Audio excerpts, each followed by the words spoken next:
Olá, este é o canal Textelling Activities. Seja bem-vindo. Hello everyone, good morning. Here I am at Diretoria de Ensino de Avaré again for a new video class, in which I'm going to talk a little bit about pronunciation. Bom, como eu disse, eu vou falar um pouquinho sobre pronúncia. É um tema bastante complexo, bastante amplo e por isso eu só vou traçar alguns aspectos da pronúncia da língua inglesa. A aula tem como objetivo não regular a pronúncia de ninguém, e sim fazer um levantamento de observações de padrões e aspectos da pronúncia da língua inglesa. Afinal, para se falar em pronúncia, devemos levar em conta a diversidade de variedades da língua inglesa que existe, não só entre os países nativos que usam a língua inglesa como primeira língua, como a língua oficial, como também entre os países que usam o inglês como segunda língua. Além disso, também temos os aspectos do inglês utilizados como língua franca, ou seja, uma linguagem internacional, utilizados por todos na hora da comunicação, principalmente entre contratos, negociações, entre artigos científicos e também no dia a dia. Por exemplo, um estrangeiro conversando com outro estrangeiro e nenhum deles tem uma língua em comum, acabam usando o inglês como ponte de comunicação. Apesar de mais adiante neste mesmo tutorial eu exibir algumas regras de pronúncia, não há necessidade de se utilizar todas essas regras na hora da fala. Tampouco tentar falar como um nativo da língua inglesa. Nós brasileiros temos esta tendência a tentar falar tal qual um nativo da língua estrangeira, pois nós temos uma linguagem muito flexível e com uma variedade muito grande de produção de fonemas, o que nos facilita muito o trabalho de tentar pronunciar uma língua estrangeira. Porém, cria-se essa idealização de tentar ser perfeito. E a autocrítica em excesso pode trazer entraves, medos, inseguranças, vergonhas na hora de pronunciar uma palavra em língua estrangeira e perceber que não está sendo pronunciado corretamente. Mas isso é uma grande besteira, pois o nosso sotaque tem características e peculiaridades muito especial e está impregnado de aspectos culturais, que são coisas muito bonitas a se preservar. Portanto, já que estamos falando de variedade linguísticas e de sotaque, iremos ver um vídeo de aproximadamente 5 minutos que exibe depoimentos de professores de língua inglesa de diversas etnias, muitos deles tendo como segunda língua a língua inglesa. Nem por isso demonstram um inglês isento de sotaques e marcas culturais. Observemos. Well, I can say technology, I've never used it much. Really, I won't be creating stories on that one. I've never used it much, but since the students have their cell phones, I always believe that Google has everything they need, and I always advise them that with the data bundles that you have, instead of just gossiping, sending silly messages to each other, you can actually Google the poems that you're doing. You get the notes, because Google is rich with everything that you need in the classroom. Yes or no? Because I think we have to plan our lessons. That's why I say yes.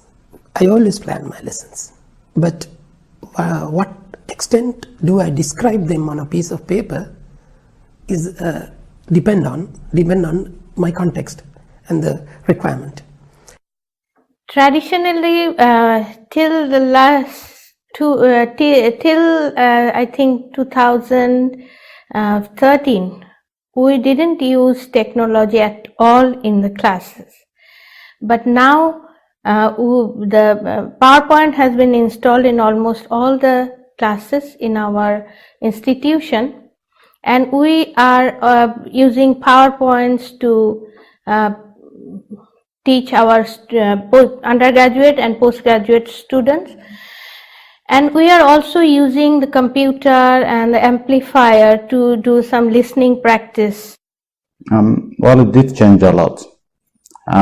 Technology now made my life as a teacher easier by providing lots of things that can help me teach my students and can help the students learn as well.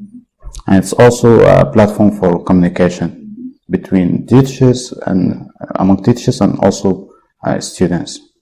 I think the main thing is teaching students not to listen passively and to read passively and to write passively. All these skills demand concentration, they demand an active approach. So teaching them how to do it actively rather than passively. So instead of just getting them to read a text, actually creating that expectation of, I want you to do something with this. O objetivo desse vídeo não foi tentar compreender o assunto dos depoimentos desses professores, e sim observar as marcas de pronúncia contidas nele. Propositadamente inseri neste vídeo o depoimento da professora brasileira Tarsila, para que vocês observassem o quão próximo dos nativos a sua pronúncia está. Essa é a vantagem da nossa flexibilidade da língua portuguesa, visto que não temos a língua inglesa nem mesmo como segunda língua. Logo mais veremos um novo vídeo que exibe de maneira geral algumas das principais regras de apoio ao desenvolvimento da pronúncia. Entretanto, essas regras não têm por objetivo fazer com que você fale como nativo da língua inglesa, e sim para ser melhor compreendido e, consequentemente, compreender melhor. Ou seja, desenvolver a pronúncia auxilia no desenvolvimento da escuta, do listening. Observar e conhecer os aspectos transformadores da pronúncia permitirá com que se entenda muito melhor os nativos do inglês. Pois enquanto todos pensam que é a velocidade da fala desses nativos que dificulta a nossa compreensão auditiva, na verdade, o que dificulta são as transformações na pronúncia a partir das emendas da fala fluente desses nativos, que eles utilizam a fim de falar com mais ritmo, musicalidade, eficiência e objetividade. Sendo assim, vamos ao vídeo. Veremos agora alguns aspectos da pronúncia. Você deve ter observado que o verbo no passado ou particípio, em sua forma regular com o ed no final, são pronunciados de 3 maneiras distintas: t, d ou id. Por exemplo, quando eu digo o verbo no passado regular, finished, como em I've just finished a 9-week stay at Wildlife Rescue Center, qual o último som que você escuta no verbo? Finished. Porém, que som você escuta quando digo traveled, como em Have you ever traveled abroad? Agora identificamos o som d ao final do verbo traveled. E se eu digo interested, como em You are interested in the position, como eu pronuncio o ed final? Interested. Quando pronunciamos sons soantes, nossas cordas vocais vibram. Sente a vibração? Quando pronunciamos sons surdos, nossas cordas vocais não vibram. Sem vibração. Portanto, é a vibração ou a falta dela que explica por que pronunciamos o tempo passado e particípio dos verbos regulares em inglês com estes 3 finais diferentes: t, d ou id. Verbos terminados em sons surdos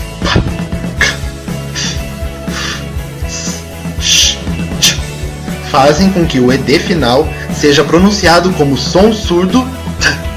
Martha's father worked as a barber. Who influenced her exactly? Verbos terminados em soantes b, g, v, z, j, j, ou faz com que o ed final seja pronunciado como também soante d. She loved English when she was at school. He scored 2 goals. Verbos terminados em sons t e d fazem com que o ed final seja pronunciado como a sílaba id. The team defeated Sweden in the final. The team included Pelé and Garrincha. A maneira como o ed final do verbo soa será nítida quando cria-se uma emenda na fala entre palavras que terminam em consoante e é seguida de outra que se inicia com vogal. He worked as a barber. Worked. He worked as a barber. Supressão da letra H. A mesma regra de emenda da fala entre consoante e vogal serve para a supressão da letra H, quando este som de H ocorre no início da palavra. Por exemplo, Cameron and his wife are stopped by Officer Ryan. Deleta-se a letra H na palavra his. Então emenda-se and e his, formando ands. Vejamos alguns exemplos. She hates the 2 men who carjacked her car. Screenwriter Paul Haggis directs his first film. Many customers do not trust him. My mom didn't have any reaction. Something wrong has been done. Inserindo o som Y. Ao pronunciarmos computer como se escreve, diríamos computer. Inserir o som Y nos permite pronunciar com mais musicalidade. Computer. Assim como em particular, vocabulary, usual, popular. Você já deve ter notado a transformação que ocorre quando uma palavra finalizada com o som the é seguida de outra com o som inicial ya. Principalmente na variação norte-americana, não se ouve exatamente a frase What did you do?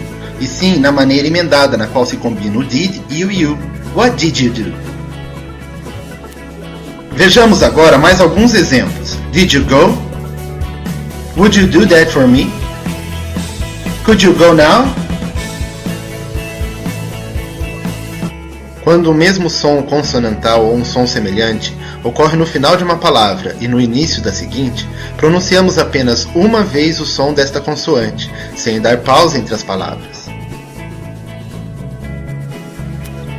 Vejamos um exemplo. Black cat tattoo. Ouve-se o som K apenas uma vez entre as palavras black, cat. Tampouco é pronunciado duas vezes o som T, ao final de cat e o início de tattoo. Black cat tattoo. Agora mais alguns exemplos. Previous statements. Stop playing. Bad dog. Italian names. That time. Help protect the forest. Os falantes nativos do inglês transformam certos sons nas palavras inconscientemente. Uma destas transformações é a pronúncia que ocorre entre a união da letra T e R, transformadas em tr, como na palavra train. Portanto, vamos aos exemplos. Contract, petrified, trunk, trolley, contrast, trouble.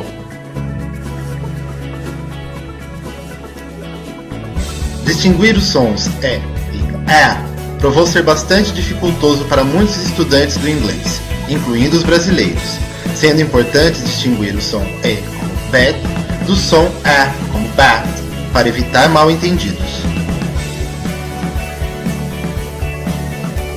Para se pronunciar o som E, lábios levemente abertos e bem relaxados, a língua repousa na base da boca. Set.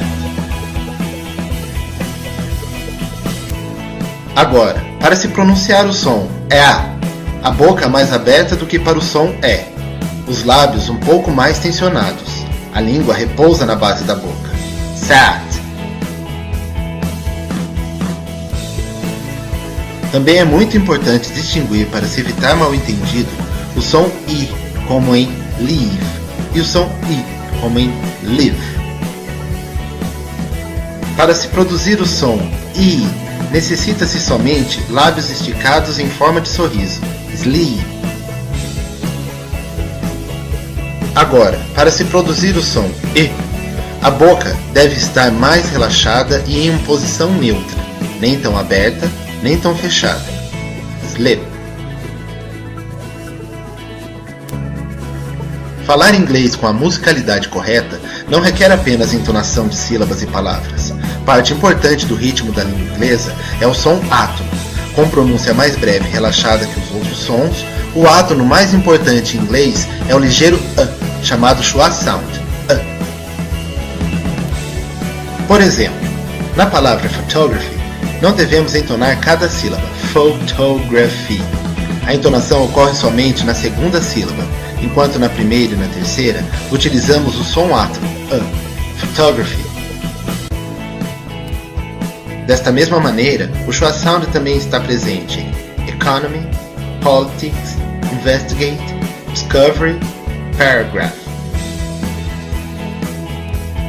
Agora veremos alguns exemplos de consoantes mudas: doubt, that, muscle, connected, walk, talk.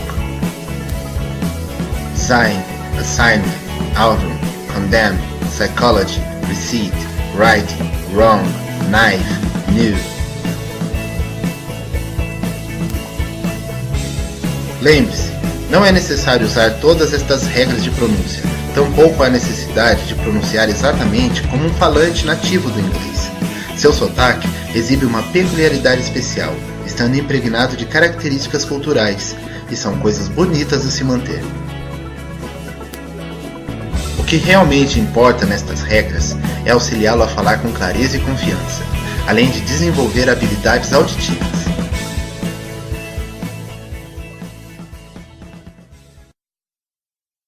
Voltando para mais alguns comentários e conclusões. Como eu já disse antes, muitos desses fonemas da língua inglesa nós somos capazes de produzir, pois já existem na nossa língua, principalmente na variedade brasileira de língua portuguesa ou nas variedades que existem pelo nosso país. Os principais e mais famosos sons da língua inglesa que não ocorrem em língua portuguesa são os sons do TH. Lembre-se, se você não está habituado com alguns dos sons, o segredo é tentar acostumar-se com articulações um pouquinho desconfortáveis, como esticar ou abrir mais a boca para determinada vogal, ou estender, repousar e tensionar a língua de forma não corriqueira no português. Com insistência na prática, esses movimentos se tornarão naturais. Ter domínio dos símbolos fonéticos e de seus respectivos sons é uma ótima habilidade no apoio da oralidade. Existem dezenas de vídeos e tabelas que ensinam esses sons e símbolos pela internet. O vídeo mostrou muito rapidamente os sons não pronunciados na língua inglesa, como o som mudo do B na palavra doubt. Além desses sons mudos, devemos lembrar que em língua inglesa os sons são mais secos e curtos, enquanto que em nossa fala em língua portuguesa tendemos a suavizá-la e alongá-la acrescentando vogais onde não há, como por exemplo em hot dog ou Nicole Kidman, no lugar de hot dog e Nicole Kidman. Outra dica: se melhorar a pronúncia auxilia na escuta, isso também vale para o contrário, as listening skills apoiando as speaking skills. Portanto, quanto mais escutamos em inglês, mais acostumados estaremos com os aspectos da pronúncia. Bom, pessoal, é isso aí. Espero que essa aula tenha sido muito proveitosa e útil para os seus estudos. Bye! See ya! Aproveite, inscreva-se, deixe seu like nos vídeos e muito obrigado!